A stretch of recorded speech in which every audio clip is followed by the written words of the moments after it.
বিসমিল্লাহির রহমানির রহিম। আসলে একটা কথা হলো, মানুষ যদি অন্য কোথায় চলে যায়, তো আপনারা মনে করেন যে আমি আমার বাড়ি ছেড়ে যদি আমি কোথায় চলে যাই, মনে করেন আপনি আপনার এলাকাটা ছেড়ে অন্য কোথায় চাকরি করতে যাইবেন বা কোনো জায়গায় থাকতে যাবেন, কিন্তু এই এলাকায় গেলে আপনাকে মানুষ মূল্যায়ন দিবে না। আর আমি বাংলাদেশ মিডিয়ার যারা আমার এই ভিডিওটা ফলো করবেন এবং সাংবাদিক ভাইদেরকে বলি, এবং বাংলাদেশ সরকার বর্তমান ডক্টর ইউনূস স্যারকে বলি, সাধারণ মানুষ বিগত 17 বছর ধরে অনেক কষ্টর মুখে ছিল। আর আজকে 2024 সালের ছাত্র ভাইয়েরা বাংলাদেশকে স্বাধীন করে যে সোনার বাংলা গড়ার জন্য স্বপ্ন দেখেছেন, এবং এই স্বপ্ন যদি আমরাও আশা করি। তো আমি একটা কথা ডক্টর ইউনূস স্যারকে বলবো, আপনি যদি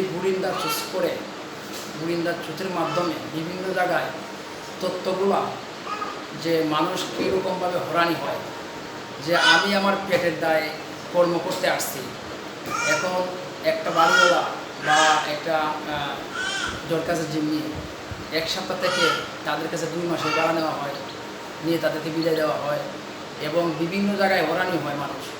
এগুলো একটু আমি মনে করি যে যদি আপনি আপনার গুরিন্দা সুচের মাধ্যমে একটু তথ্য নিতেন বিভিন্ন জায়গায় নিয়ে, সবাই তো মুখ খুলতে পারে না। কারণ আমি যদি আমার চাকরি করতে হয় এক জায়গায় আমি স্থান করি, তাহলে এই জায়গায় আমি যদি মুখ খুলি তো অবশ্যই আমি এই জায়গায় থাকতে পারবো না। আর আপনি যদি মাননীয় সরকারের কাছে আমার একটা আবেদন, যে আপনি যদি আপনার গুরিন্দা চুচের মাধ্যমে এগুলো খবর নেন, নিয়ে তাদের বিরুদ্ধে অ্যাকশন নেন, আমি মনে করি আল্লাহ পাক রব্বুল আলামিনের কাছে আপনি হয়তো অনেক ভাগ্যবতী। আর আমি আশা করি বাংলাদেশ সরকার অনেক ভাগ্যবতী, কারণ আপনি এই সরকারের দায়িত্ব পেয়েছেন, এবং আমরাও অনেক ভাগ্যবতী আপনাকে পেয়ে, কারণ সবাই সব ভাগ্যটা থাকে না।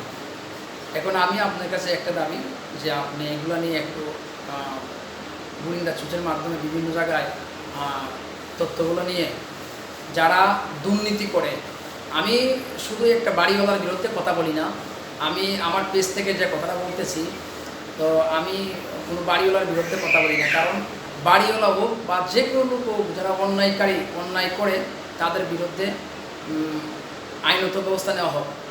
আমি মাননীয় সরকার ইউনূস স্যারের কাছে আমার এটা দাবি, এটা আপনার কাছে আমি দাবি রেখেছি, এবং বাংলাদেশ মিডিয়া ভাইদের কাছে দাবি রেখেছি, এবং ছাত্র ভাইদের কাছে আমি এটা দাবি রেখেছি। আপনারা যেভাবে আপনাদের পরিশ্রম দিয়ে, রক্ত দিয়ে, ঘাম দিয়ে যে আপনারা যে বাংলাদেশটাকে স্বাধীন করেছেন, আপনারা এই স্বাধীন মোতাবেক আমরা আপনাদেরকে ধন্যবাদ দিই।